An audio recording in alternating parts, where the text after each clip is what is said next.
Hello students, welcome back to my YouTube channel. So guys, कैसी चल रही है आप लोग की तैयारी?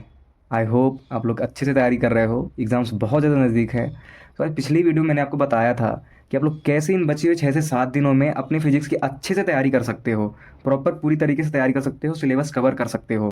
इनफैक्ट जिन लोग को फेल होने का डर है, उनको साल भर पढ़ाई नहीं हो पाई है, कैसे भी उनको डर लग रहा है कि फेल होने का चांसेस ज़्यादा लग रहे हैं उनको, तो वो भी कैसे भी उस तकनीक के माध्यम से, स्ट्रेटेजी के माध्यम से 50-60+ नंबर आराम से ला सकते हो। सो उसी पर्पस में इस वीडियो में आपके लिए लेकर के आया हूँ 8 से 9 ऐसे चुने हुए क्वेश्चंस जो कि ऑलमोस्ट हर बार आते ही आते हैं। बहुत ज़्यादा इंपॉर्टेंट क्वेश्चंस हैं। सो बिना टाइम का भाई देखते हैं वो कौन से ऐसे क्वेश्चंस हैं इस बार आने के चांसेस जिनके ज़्यादा लग रहे हैं। तो गाइस, पहला क्वेश्चन है कूलाम का नियम तथा एकांक आवेश को परिभाषित करिए। गाइस, कूलाम का नियम एक ऐसा क्वेश्चन है जो कि अभी न तो 2023 में आया था, ना ही 2024 में आया था। और ये पहला ही क्वेश्चन है, पहली यूनिट का पहले चैप्टर का पहला ही क्वेश्चन है। और इसी से रिलेटेड बाकी आपके सारे क्वेश्चंस हैं, इसी से संबंधित हैं, इसी से स्टार्ट होते हैं, आप कह सकते हो। लेकिन अभी तक ये नहीं आया है। अभी इस साल इसके आने के 99% चांसेस लग रहे हैं। तो गाइस, इसको बिल्कुल मत छोड़ना, किसी कुछ भी कर लेना, इसको मत छोड़ना। और ये बहुत ईजी है गाइस, आप इसको 2 मिनट में कर सकते हो। अगर आपने अच्छे से समझ लिया इसको तो केवल 2 मिनट का टाइम लगेगा, आप इसको सॉल्व कर पाओगे। फिर देखते हैं दूसरा क्वेश्चन, विद्युत बल रेखाओं के गुण। गाइस, जो क्वेश्चन 2024 में भी आया था, फर्क सिर्फ इतना है कि विद्युत बल रेखाओं की जगह बल को क्षेत्र लिख दिया था। विद्युत क्षेत्र रेखाओं के गुण लिखिए। ये 2 से 3 नंबर में आया था शायद। इसको बहुत सारे बच्चों ने यहाँ भी कंफ्यूज हुए होंगे। कंफ्यूज नहीं होना है, विद्युत बल रेखाएं विद्युत क्षेत्र रेखाएं सेम चीज़ होती हैं। तो आपको ये क्वेश्चन भी अच्छे से कर लेना। बहुत आसान है, 2 नंबर का आएगा, 3-4 आप गुण लिख के आ जाओगे, कोई इशू नहीं है। इसके साथ आप लोग परिभाषा भी पढ़ लेना, हो सकता है परिभाषा पूछ सकता है, विद्युत बल रेखा किसे कहते हैं, इसके गुण लिखिए, ऐसा भी आ सकता है। तीसरा क्वेश्चन है, वैद्युत द्विध्रुव के अक्षीय तथा निरक्षीय स्थिति पर विद्युत क्षेत्र की तीव्रता के लिए व्यंजक लिखिए किसी बिंदु पर, है ना।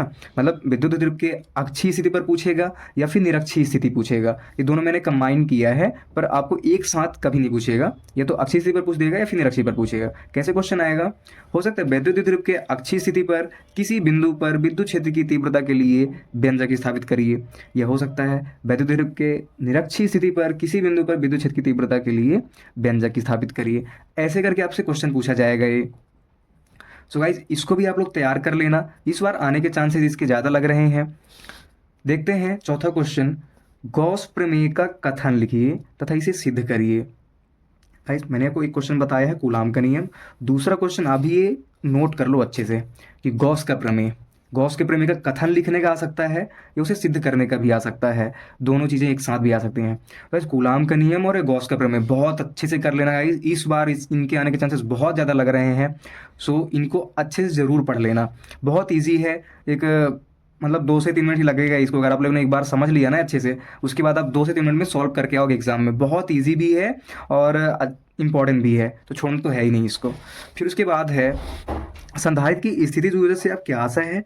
संधारित्र की स्थितिज ऊर्जा और ऊर्जा घनत्व के लिए व्यंजक स्थापित करिए। इसका परिभाषा भी पूछ सकता है एग्जाम में, और व्यंजक स्थापित करने का भी पूछ सकता है। अभी आया तो नहीं है, लेकिन इसके आने के चांसेस लग रहे हैं, इसलिए मैंने आपको दिया। इन पूरी 3 चैप्टर्स में पहला, दूसरा और तीसरा बहुत सारे क्वेश्चन है गाइस। उसमें से मैंने छांट के 8 से 9 क्वेश्चंस आपके लिए लेकर के आया हूँ, जिनके बाहर आने के चांसेस 0.1% ही लग रहा है। इन्हीं के अंदर से आएगा, 99% चांसेस हैं इन्हीं के अंदर से ही आएगा क्वेश्चन। सो गाइस, ये भी देख लेना, संधारित्र स्थितिज ऊर्जा वाला। फिर दूसरा क्वेश्चन है, समांतर प्लेट संधारित्र की धारिता के लिए व्यंजक। प्लेटों के बीच परावैद्युत पदार्थ आंशिक रूप से, मतलब कम भरा हो, परावैद्युत पदार्थ होता है प्लेटों के बीच में, अगर कम भरा हो उसके लिए व्यंजक स्थापित करने आएगा। या फिर पूर्ण रूप से भरा हो, पर फुल पैक्ड कह सकते हो आप, है ना, पूरी तरह से परावैद्युत पदार्थ भरा होता है समांतर प्लेटों के बीच, उसके लिए व्यंजक आ सकता है। तो ये भी आप लोग देख के चलना, बहुत इंपॉर्टेंट क्वेश्चन है ये भी। फिर अगला क्वेश्चन है, समविभव पृष्ठ किसे कहते हैं तथा इसके गुण लिखिए। भाई, ये भी बहुत आसान है और जल्दी आप लोग कर भी सकते हो इसको। 2024 में आया था ये, मतलब इंपॉर्टेंस तो आप समझ ही गए होंगे। ठीक है, तो समविभव पृष्ठ किसे कहते हैं और इसके गुण लिखिए। ये भी बहुत इंपॉर्टेंट क्वेश्चन है, बिल्कुल मत छोड़ना। 5-6 गुण तो आप लोग आराम से पढ़ करके जाना, आप लिख करके आ जाओगे। 2 से 3 लिख दोगे, 4 लिख दोगे, चलेगा। 2 नंबर में आता है ये, हो सकता है 3 नंबर में आए। देखते हैं अगला क्वेश्चन। गॉस प्रमेय की सहायता से कूलाम का नियम लिखिए तथा स्थापित करिए, है ना। गॉस प्रमेय की सहायता से कूलाम का नियम भी लिखना है और इसे स्थापित करना है, मतलब व्युत्पत्ति करना है इसकी। तो देखो मैंने अभी आपको बताया था कूलाम का नियम और गॉस का प्रमेय, इस दोनों का कॉम्बिनेशन कह सकते हो इसको, गॉस की प्रमेय की सहायता से। मतलब कूलाम का नियम तो निकालना है, लेकिन कैसे निकालना है, गॉस के प्रमेय से निकालना है, ठीक है ना। कूलाम का नियम आपको निकालना है, गॉस के प्रमेय से निकालना है। ये वाला क्वेश्चन आया था और ये क्वेश्चन बहुत इंपॉर्टेंट है, 2023 में पूछा भी गया था।